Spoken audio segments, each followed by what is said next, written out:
Bad Bunny. Choir kid turned stadium slayer, Super Bowl bound, phone-yeeting, trend-bending hit machine. How did Benito become the algorithm's favorite chaos? From VMAs, Kiss to Pink Bunnies, from We're Fine anthems to sample spats, from coquí clapbacks to that infamous selfie splash, the headlines never clock out. Grab your snacks, mute your DMs, and let's separate genius from gimmick as we unpack everything wrong with Bad Bunny. Sorry to interrupt, but the 2026 halftime show is about to get legendary. Will you be a spectator or a subscriber? Ah, thanks. From bunny suits to microphones. The humble beginnings of Bad Bunny, or should we say, Benito Antonio Martinez Ocasio, the man who would one day throw a fan's phone into the ocean and still be called a revolutionary. Born on March 10, 1994, in Bayamon, Puerto Rico, Benito was raised in the Almirante Sur barrio of Vega Baja. His father was a truck driver and his mother a retired schoolteacher. So, the kind of upbringing that screams future global superstar.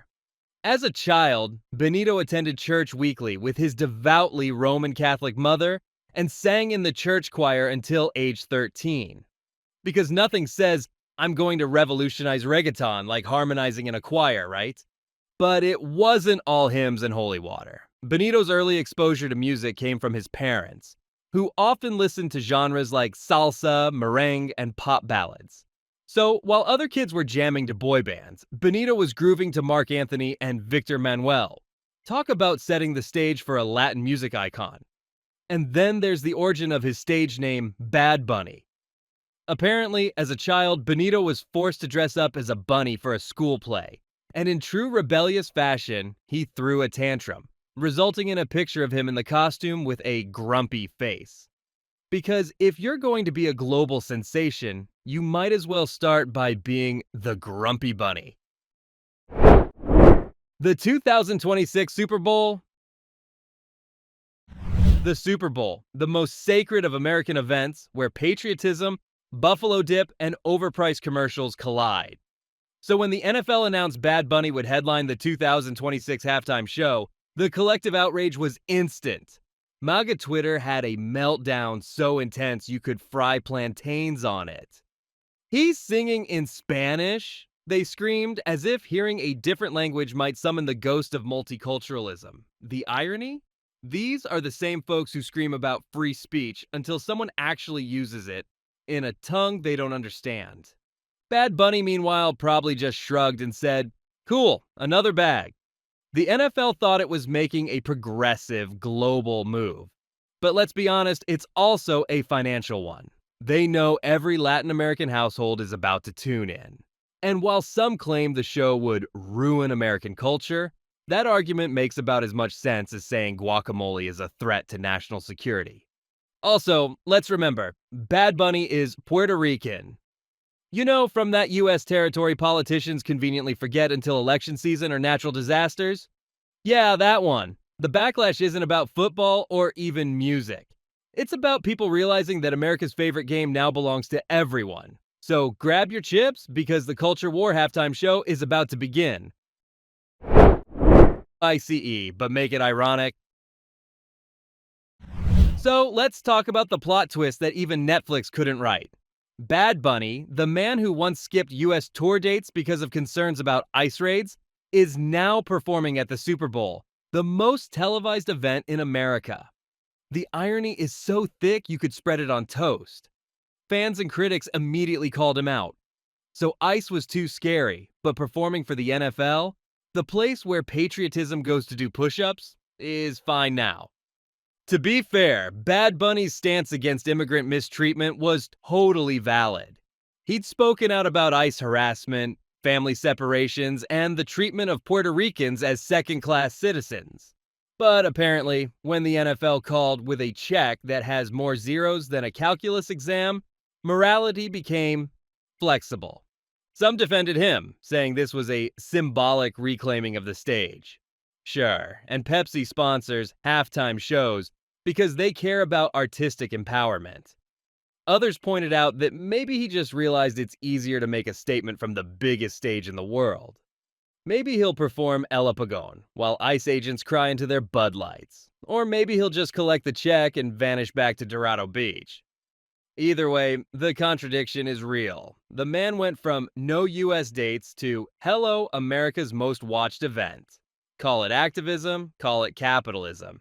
Either way, that's one heck of a brand pivot. Lyrics you can't play for grandma. If you've ever played Bad Bunny's music in front of your parents, you probably aged 5 years trying to explain Safayera. The beat goes hard, but the lyrics? Let's just say they make 50 Shades of Grey sound like a Sunday sermon. Critics have long accused him of misogynistic and hypersexual lyrics, especially in hits like Safayera and Bichal. And they have a point. Half his discography sounds like it was ghostwritten by the world's horniest DJ. Fans argue it's all cultural expression, but come on, that excuse is older than autotune. There's a difference between empowerment and treating women like set dressing at a nightclub. And yet, in interviews, Bad Bunny positions himself as a feminist ally, wearing skirts, kissing male dancers, and preaching gender equality. It's all very progressive. Until you turn the volume up and realize he's rapping about twerking contests and body counts. To be clear, reggaeton has always had a complicated relationship with gender. But when you're the biggest Latin artist on earth, maybe the bar should be a little higher than not the worst offender. Sure, the songs are catchy, but if empowerment means turning objectification into a club anthem, maybe it's time to change the playlist. Until then, Grandma's still not invited to your Bad Bunny party. Sample Wars, the unlicensed boogie. Nothing screams global superstar like forgetting to ask permission before borrowing someone else's music. Enter Bad Bunny, who found himself in legal hot water for allegedly using an uncleared Afrobeat sample from Joe Boy's Empty My Pocket in his track, Enséñame a Bailar. You'd think a man with Grammy money and an army of lawyers could clear a sample properly. But apparently, copyright laws are just suggestions when you're rich and famous. The case unfolded like the world's pettiest remix battle. Joe Boy's team claimed they tried to negotiate for months, but talks stalled faster than a Wi-Fi signal in a storm. Eventually, Joe Boy did what any artist tired of corporate nonsense does. He sued. Because apparently, Enséñame a Bailar wasn't just teaching people how to dance, it was teaching them how not to clear samples. Fans defended Bad Bunny, saying maybe it was inspired by rather than copied. Sure, and Taco Bell borrows from Mexican cuisine. The internet called it cultural crossover. Lawyers called it copyright infringement. Either way, it's not a great look when you're out here winning Artist of the Year and still acting like SoundCloud etiquette doesn't apply. So, moral of the story, even global icons need to do their homework. And maybe next time, pay the man who made the beat. The governor's greatest hits. Only in Puerto Rico could a sitting governor publicly beg a pop star to hold a concert, and still somehow make it sound like a crisis PR stunt. Governor Ricardo Rossello, mid-post-hurricane recovery, decided that what his struggling island really needed wasn't improved infrastructure or electricity, it was Bad Bunny live in concert. Because when your country's broke and flooded, clearly, the solution is a Perio party. The public wasn't amused. Critics roasted Rossello for being tone-deaf, turning cultural pride into political distraction. Add another show, he said, as if morale were the same thing as FEMA aid. The governor framed it as a call for unity. Most people saw it as a call for attention. It's like watching a politician try to dab to appeal to Gen Z. Painful, performative, and vaguely embarrassing. Bad Bunny, to his credit, didn't immediately dance to the governor's tune. He eventually performed in Puerto Rico on his own terms, proving he doesn't need government pressure to show up for his people. The irony? The governor thought he was rallying national spirit. Instead, he just reminded everyone that politicians love attaching themselves to celebrities for borrowed relevance. Rossello's approval ratings didn't rise, but Bad Bunny's legend sure did. Talk about a power dynamic remix. We're fine, but actually not. When Bad Bunny released Estamos Bien, it was meant to be an anthem of resilience after Hurricane Maria devastated Puerto Rico. A feel-good song of hope, survival, and dancing in the ruins. Except not everyone was dancing. Critics accused the track of trivializing real suffering, turning a humanitarian crisis into a pop moment with a beat drop. Because nothing says, "we're fine," like still not having power 11 months later. The backlash came mostly from activists and residents still dealing with blackouts, food insecurity, and government neglect. To them, Estamos Bien sounded less like empowerment and more like escapism dressed in designer sunglasses. Bad Bunny claimed it was about optimism, about finding joy amid chaos. And that's fair. But when the line between hope and denial gets blurred, it's hard to tell if the message uplifts or gaslights. Still, the song went viral, and its catchy chorus became a mantra for moving forward, even if reality lagged behind. The video featured him chilling in Puerto Rico, smiling through the rubble like a walking tourism ad. It's beautiful, it's ironic, and it's complicated. Because sometimes music helps people heal, and sometimes it just helps people forget. Either way, the message was clear. Puerto Ricans might not be fine, but Bad Bunny's streaming numbers sure were. Crown of controversy, the king of pop meltdown. When Forbes declared Bad Bunny the king of pop, the internet combusted harder than a Michael Jackson impersonator at a talent show. Fans of the actual king of pop went feral. "How dare they?" screamed the timeline. "He can't even moonwalk." And honestly, they had a point. Bad Bunny may dominate charts, but calling him the king of pop is like calling Taco Bell authentic Mexican cuisine. Technically true only if you've never left the house. Forbes claimed the title was about influence and numbers, streaming dominance, global reach, cultural impact, and sure, those are impressive. But replacing Michael Jackson, a man who literally redefined pop music, that's like giving someone a Nobel Prize for TikToks. Critics also pointed out that Bad Bunny's lyrics, full of explicit content and NSFW metaphors, aren't exactly pop in the universal sense, more like parental advisory core. Even Bad Bunny fans felt weird about it. He's the king of reggaeton fusion, sure. The sultan of streams, maybe. But king of pop? Nah, that crown doesn't fit. Especially when you're known for dropping bangers about twerking, not thriller jackets. The whole fiasco just proved one thing. Music media loves exaggeration, and the internet loves outrage. MJ moonwalked, Bad Bunny perio, and never have two kings been less alike. Woke or joke? When Bad Bunny kissed a male dancer at the 2022 MTV VMAs, social media imploded like it just witnessed the invention of oxygen. Some fans hailed it as a bold statement for queer visibility in Latin music. Others called it exactly what it looked like. Queer baiting with choreography. Because nothing says "I'm an ally" like locking lips mid-performance and never mentioning it again. Critics argued the moment felt less like authentic representation and more like a PR move designed to trend. And trend it did. Suddenly, everyone was debating whether Benito was breaking barriers or just borrowing them for clout. The irony? He's straight and proudly dating supermodels, which makes the gesture feel like activism by marketing. Sure, Bad Bunny has a record of supporting LGBTQ+ rights, from inclusive lyrics to progressive fashion. But one symbolic kiss doesn't erase the fact that performative allyship is still, well, performative. It's like brands slapping rainbows on their logos every June. All flash, no follow-through. If you're going to challenge machismo culture, go all in. Don't tease progress like a plot twist. Otherwise, the message gets lost between the confetti and the hashtags. So, was it iconic? Yes. Was it genuine? More like the VMAs' annual tradition of mistaking controversy for courage. The anti-blackness accusations. In the complex world of pop culture politics, no one escapes scrutiny, not even the man who sells out stadiums faster than you can spell Pereo. Despite Bad Bunny's open support for Black Lives Matter and his frequent collaborations with Afro-Latin artists, he's faced accusations of anti-blackness, stemming from old lyrics and questionable associations. Fans unearthed past verses and interviews suggesting colorist undertones, while critics pointed out that his brand, from styling to casting choices, often centers lighter-skinned aesthetics.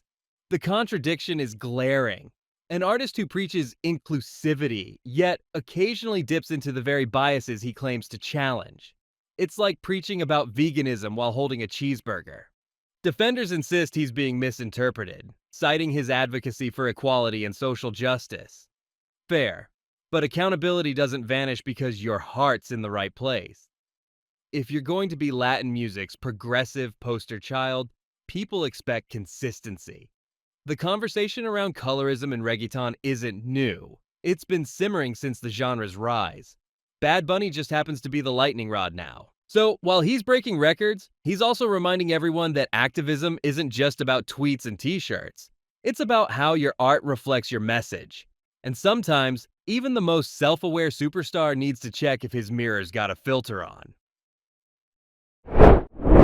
The Bunny Dye disaster? When Bad Bunny dropped the video for Ni Bien Ni Mal, fans were vibing until they noticed the bunnies. Pink, fluffy, and very, very real. Cue the internet outrage. Turns out those weren't CGI rabbits or plush toys. They were live animals dyed pink for aesthetic purposes. Nothing says artistic vision like turning living creatures into props that match your color palette. Animal rights advocates went ballistic, accusing the production team of cruelty and irresponsibility. Meanwhile, the director later stepped up to take full blame, claiming it was his decision, not Bad Bunny's. Which, sure, but you'd think the artist might notice the herd of fuchsia rabbits hopping around the set. The optics weren't great. A superstar known for being in touch with the people apparently couldn't tell when his video was crossing into Cruella de Vil territory. The backlash was swift. Hashtags, think pieces, and a collective, "Bro, why?" from fans. The pink bunnies became a symbol of everything wrong with celebrity aesthetics, when art becomes an excuse for poor judgment. Bad Bunny didn't comment much afterward, likely realizing there's no graceful way to justify pastel-dyed wildlife. The whole thing proved a simple lesson. Sometimes the only thing that should be colored pink in a music video is the lighting, not the livestock. SuTube. The footage. Fiasco. Only Bad Bunny could turn a fan video into a federal case. In one of his less relatable moves, he sued a fan for uploading concert footage to YouTube, claiming copyright infringement and unauthorized use of his image. Because apparently filming the show you paid to attend is now a legal gray area, depending on how famous the performer is. The lawsuit shocked fans who thought sharing clips was part of fandom culture. Instead, they learned that Bad Bunny takes intellectual property more seriously than most governments. His team argued the fans' video violated performance rights and brand control. You know, the usual corporate talk that sounds like, "Don't post my good angles for free." Critics roasted him for hypocrisy, pointing out that this is the same artist who built his image on being for the people. Suing one of those people doesn't exactly scream authenticity. Some even joke that next he'd start charging royalties for humming his songs in the shower. It's understandable that artists want to protect their work, but this move made him look like the reggaeton version of Disney, ruthlessly litigious with a beat. Fans just wanted to relive the concert. Instead, they got a front row seat to the reality of fame. Bad Bunny might sing "Estamos bien," but legally speaking, you better not press record. The phone toss heard round the world, aka when Bad Bunny really earned the bad part. In 2023, while casually walking through the Dominican Republic, a fan approached to take a selfie, and instead of a smile, she got her phone yeeted into a nearby body of water. Not dropped, not handed back, thrown, like a reggaeton fastball. The video went viral instantly. Millions watched in disbelief as Benito turned into the Latin world's angriest Little League pitcher. His justification?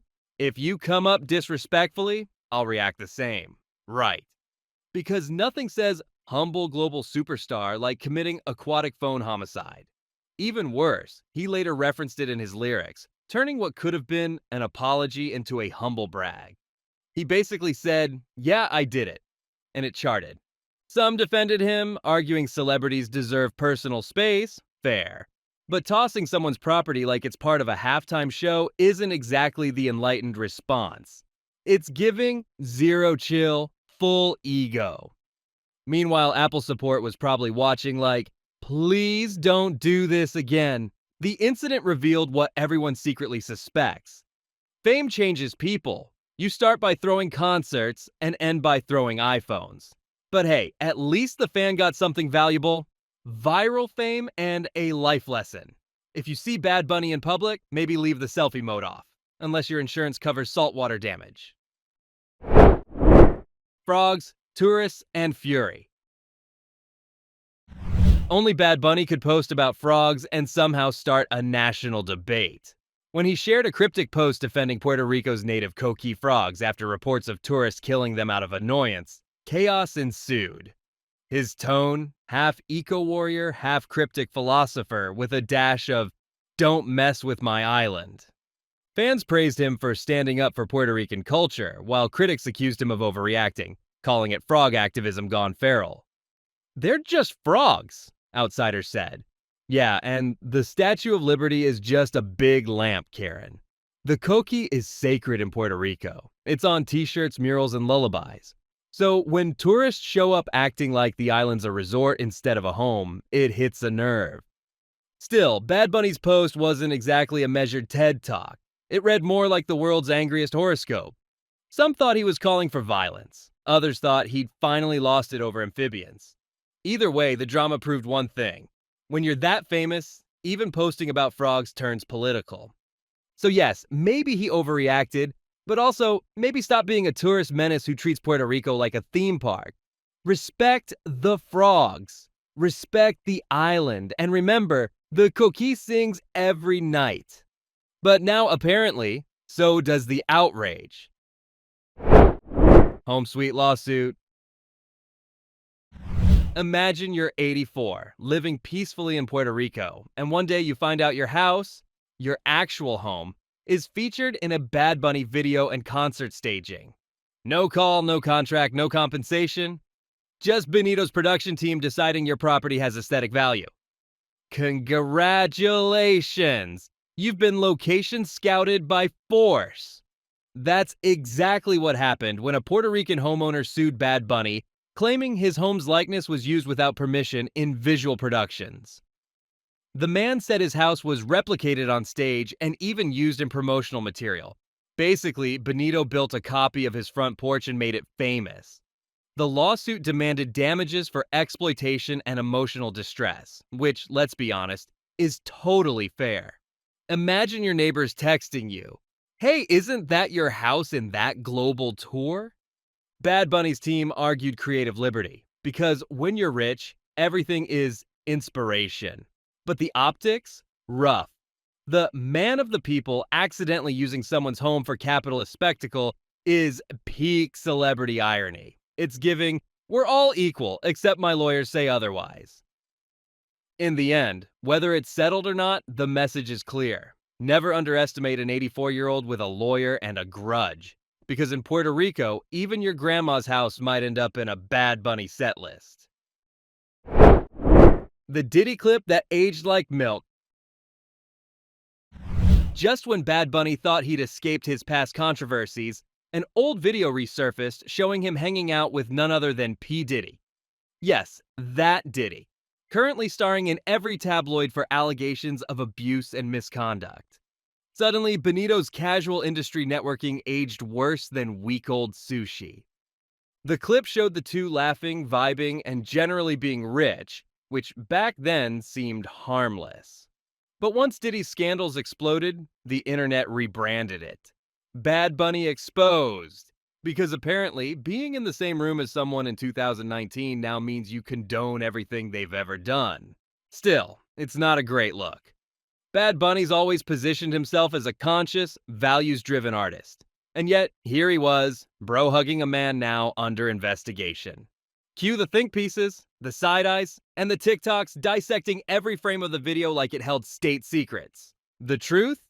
Celebs network with questionable people all the time. It's part of the fame ecosystem. But in the court of public opinion, guilt by association is the only law that matters.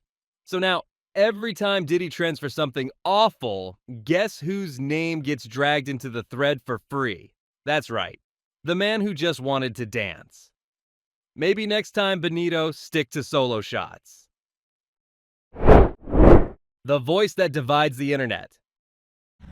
Bad Bunny might sell out stadiums, but to his critics, he sounds like a man who recorded an album in a bathroom after a long nap.